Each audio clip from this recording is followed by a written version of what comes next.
Bismillahirrahmanirrahim. Assalamualaikum warahmatullahi wabarakatuh.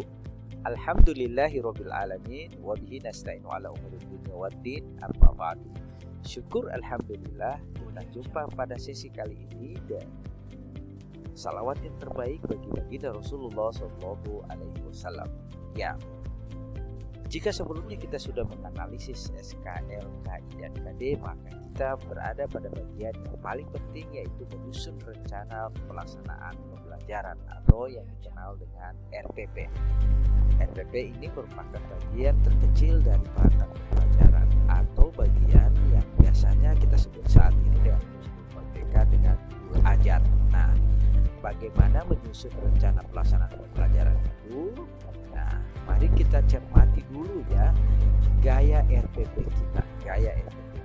Nah, kalau kita bisa melihat riwayat pembelajaran kita tentang sistematika RPP dari tahun 2007 sampai dengan tahun 2021, kita bisa mengidentifikasi perbandingan sistematika RPP.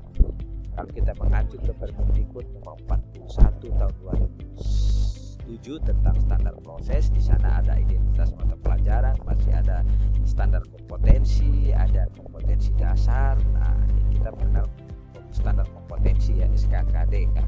Kemudian di Permendikbud 81 tahun 2013 komponen itu masih ada kompetensi inti. Nah, standar kompetensi diganti dengan kompetensi inti. Di sana sudah ada IPK-nya sebagaimana juga sebelumnya ada, sudah mulai ada tujuan pembelajaran. Permendikbud nomor 103 2012, Permendikbud 22 tahun 2016, sistematika dalam panduan RPP Direktorat SMA. Terakhir ini sebelum COVID, saat COVID kita ada surat edaran Mendikbud nomor 14 tahun 2019.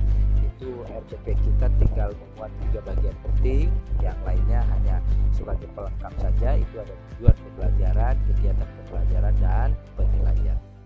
Secara keseluruhan bagian-bagian itu relatif sama, tetapi pada posisi penempatan komponen itu, tapi komponen-komponen utama mengenai tujuan pembelajaran, kegiatan pembelajaran, penilaian pada periode sistematika RPP kita dari waktu ke waktu itu senantiasa disediakan. Kita bisa melihat, kita bisa amati komponen-komponen ini semuanya masih tersedia.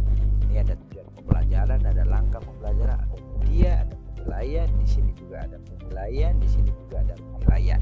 Nah, kalau kita melihat dari surat edaran nomor 14 tahun 2019 tentang penyederhanaan ya, tentang penyederhanaan kurikulum kita bisa melihat rencana RPP tujuan pembelajaran dalam edaran itu cukup mencantumkan tujuan pembelajaran, langkah-langkah kegiatan pembelajaran, dan penilaiannya.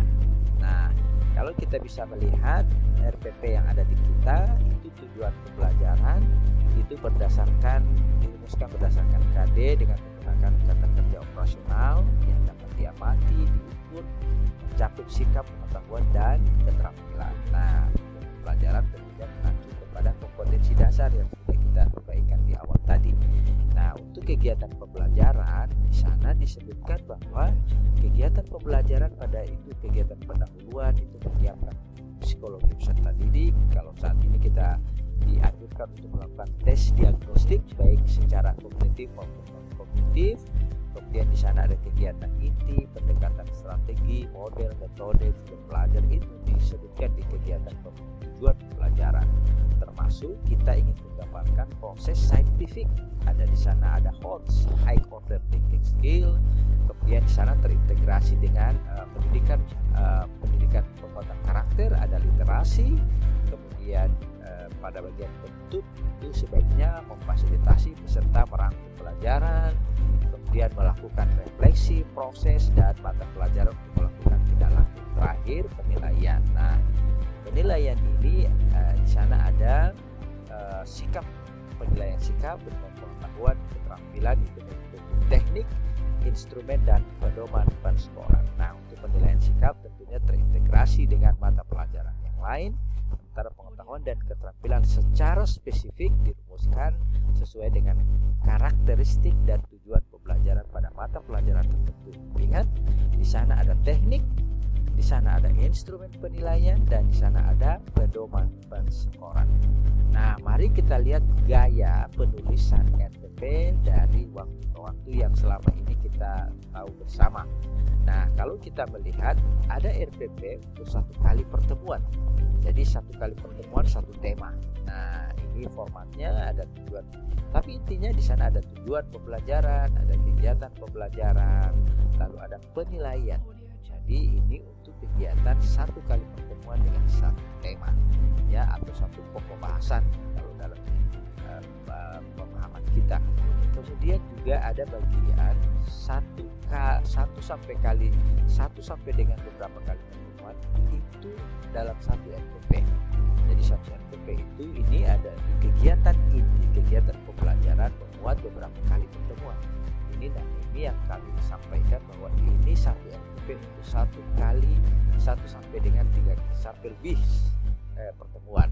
Nah, ini dalam satu kali pertemuan dalam satu RPP itu kegiatan scientific process yang kita kenal dengan mengamati, kemudian menanya, kemudian melakukan eksperimen, kemudian menyajikan informasi, menganalisis, itu tidak disampaikan dalam satu kali pertemuan, tidak, tetapi disebar pada beberapa kali pertemuan. Misalnya pada pertemuan pertama khusus peserta dia dididik, diajak untuk mengamati sebuah objek, sebuah artikel dan sebagainya, lalu kemudian mereka menganalisis. Nanti pada pertemuan berikutnya itu ada kegiatan menyajikan informasi, menyajikan hasil presentasi dan diskusi mereka.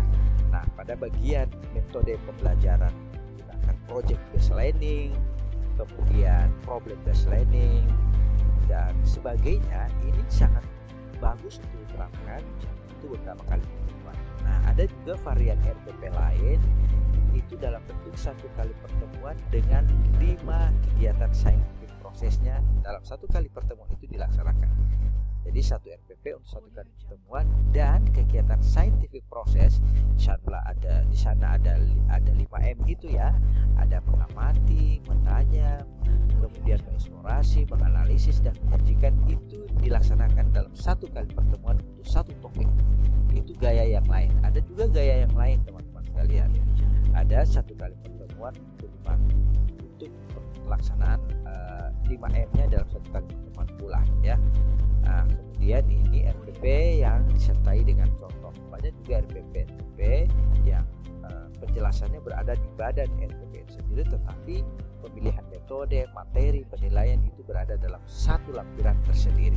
Nah, pertanyaannya adalah ini ada beberapa contoh RPP yang berbasis tema ya, terutama untuk tema-tema kelas kita, untuk kelas rendah dan tema di sana ada PKN, ada bahasa Indonesia, ada matematika.